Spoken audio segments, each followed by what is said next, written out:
Ele vem, ele vem. Vamos fazer a ponte pra ele vir. Vamos. Eu preciso me organizar porque eu sei que ele tá no interior. Sim, assim, sim. Não é tão longe, mas enfim. Vamos nos organizar também. Mas, cara, eu falei da Bispa Sônia, eu fiquei até... Porque, assim, eu tenho uma história, assim, uma história meio estranha com a Renascer. Eu, quando aceitei Jesus em 98, eu era de uma igreja pentecostal. Não era assembleia nem nada, era uma igreja de pouco conhecida, vamos dizer assim. Mas eu sempre, porque era a febre da manchete gospel, não era nem gospel, era manchete gospel ainda. E aquilo foi o que me abraçou e eu abracei. E eu falei, cara, que demais! Os eventos da Renascer, a linguagem, essa pluralidade musical e tudo. Então, eu era praticamente da Renascer sem ser. Uhum. Quando eu tô num culto da tarde da bênção, até hoje eu me pergunto o que eu tava fazendo lá. Com Da Renascer? Não. Da tua igreja? Tarde com 14 anos, da tarde da bênção. A minha tem também. Mas com 14 anos, o moleque tava fazendo o que lá, gente? Não faz sentido nenhum. Não é pra gente, é pra outro público. Mas enfim, bem, apesar que você é pastor agora, então a sua visão é um pouco diferente dessa. Mas eu, enquanto... Não, agora eu não tenho escolha não, meu irmão. É de segunda a segunda. Então. Mas enfim, aí eu falei, eu vou pra Renascer. Aí fui pra Renascer Pirituba, que era da minha região. Lembro. A primeira vez que eu fui numa Renascer Eu toquei lá. A primeira vez que eu fui numa Renascer foi na Renascer Freguesia do Ó, que até então era, e durante muitos anos foi no Largo do Clipper. Tá. Foi ali que eu fui a primeira vez. Enfim, aí comecei a ir na de Pirituba, fui poucas vezes porque eu era meio bicho do mato, eu não era tão comunicativo como eu sou agora, e enfim, eu ia lá, a galera não falava comigo, não falava com a galera, e ficou uma coisa meio assim. Eu costumo dizer que só serviu pra me batizar. Porque o cara me pegou e falou assim, você é batizado? Eu falei, não. O cara falou assim, e por que você não se batiza? Eu falei, porque sabe aquela coisa que todo mundo fala, né? Eu falei, eu não tô pronto ainda. Eu também nem sabia o que eu tava falando, eu tinha 14 anos, tinha acabado de citar Jesus, não entendia muito de nada. Mas na minha cabeça, o instinto automático não estou pronto pra isso. Uhum. Mas por que eu não tava pronto? Porque na verdade eu nem sabia o que isso significava, então... O cara falou, não, mas não é assim não, você não precisa estar pronto pra se batizar. Você toma o passo, se batiza, e isso faz parte do processo, cara. Eu falei, então tá bom. Então vamos lá. Aí me batizei. Na Lins, que Deus a tenha. Na Lins de Vasconcelos, 1108 do Cabuci. Que Deus a tenha. Não entendi essa parte. Porque, agora eu entendi, porque enfim, foi na sede. Me batizei lá no Eu tava domingo. lá, querido. No dia que desabou. Você tava? Tava dentro da igreja. Mano, deve ter sido bizarro. Foi traumático, né? Tive claustrofobia por mais ou menos um ano. Assim. É verdade. Ia pro shopping, andava pelas paredes. Tive uma experiência doida. O problema é se você andasse pelo shopping de Osasco, né? Então, que também... né? Ainda bem que eu acho que isso foi antes, né? O de Osasco foi antes? Eu acho que foi antes. É uma coisa mais não antiga, lembro, eu cara. acho.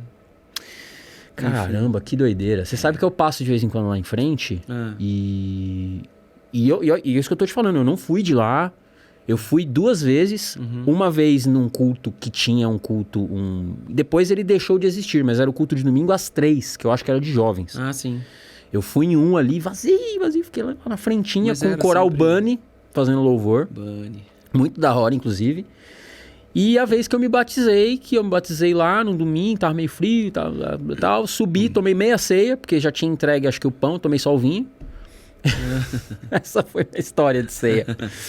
Mas eu sempre acompanhei o Renascer Praise e enfim. Pô, cara, pra mim foi triste, porque eu tocava ali toda segunda. E eu gostava de fazer uma coisa que era o seguinte, eu acabava de tocar com o Cats Barneia, eu descia pro meio da galera. E ali as pessoas vinham falar com a gente e tal. Percebiam que a gente era normal. Ser humano, igual eles. Isso é a parte mais legal. Molecão, né? Ou às vezes não, poucos anos, mas nem aí. Então a gente acostumou com aquele lugar, né? Então, é isso que eu tô te falando. Eu que não tinha essa relação, pra mim é estranho de falar assim, caramba, mano, tudo bem, eles estão num lugar legal lá, mas porque é um vínculo afetivo e eu imagino pra eles mesmo, pro apóstolo, pra bispa, tipo, que tiveram, ninguém teve uma relação mais direta com aquele lugar do que eles. Eu tava vendo o apóstolo no Inteligência Limitada lá, explicando como que foi, que ele passou em frente, eu falei, imagina, mano. Mas enfim, aí entra outras situações também, acredito que até burocráticas, que impediram de continuar lá e de enfim, Essas partes eu resolver não o que sei. precisava. Essa parte eu não entendo. Eu só entendo que foram muitos milagres ao mesmo tempo. Eu mesmo estava com... Eu estava com o case da minha guitarra na mão. Uma Fender que eu tinha, linda, azul clara.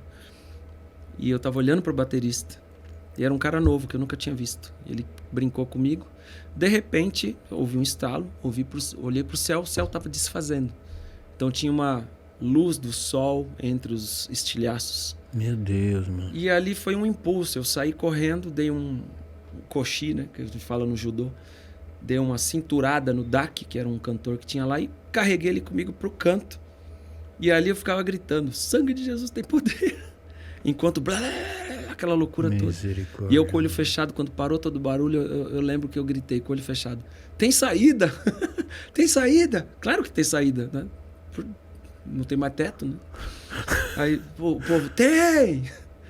Aí eu abri os olhos, uma poeira tão doida. É mesmo? E eu tava de lente. Por qualquer coisinha entrava poeira na minha lente. Meu Deus. Naquele dia não entrou nada no meu olho. E ali eu fui... o primeiro instinto da gente, quando sobrevive, é ajudar quem tá precisando. E aí eu fui tentar, tinha uma menina prensada, eu fui querer ajudar, estourei minha hérnia de disco, fala, né? Deve ser. Tentando fazer força, sozinho, querendo levantar um negócio. Aí veio uns 20 caras e a gente conseguiu e tal. E várias situações que aconteceram depois. Eu lembro do Flávio, baterista do Cats. Isso aconteceu 5 horas, eu acho. Às 7 horas é que eu fui sair. Quando eu saí, o Flávio me deu uma surra no meio da rua. Batia em mim, dava socos no meu peito e tal. E derrubou. Você tá vivo, porra! Era bom! Você tá vivo? Eu tô pensando, ixi, o cara ficou loucão do nada. Não, ele tava emocionado Feliz. de me ver, cara. Porque Putz, ele sabia da que eu hora, tava mano. lá dentro. Eu tinha falado que ia estar, e ele sabia que eu tocava às 5 horas. Me deu uma surra. Pô, quase me matou. Eu vi que eu tava vivo. Você não achou, você Você não me desculpa, avisou? Você desculpa, cara, por estar vivo. Desculpa, pelo amor de Deus. mano. Mano, foi doido aquele dia.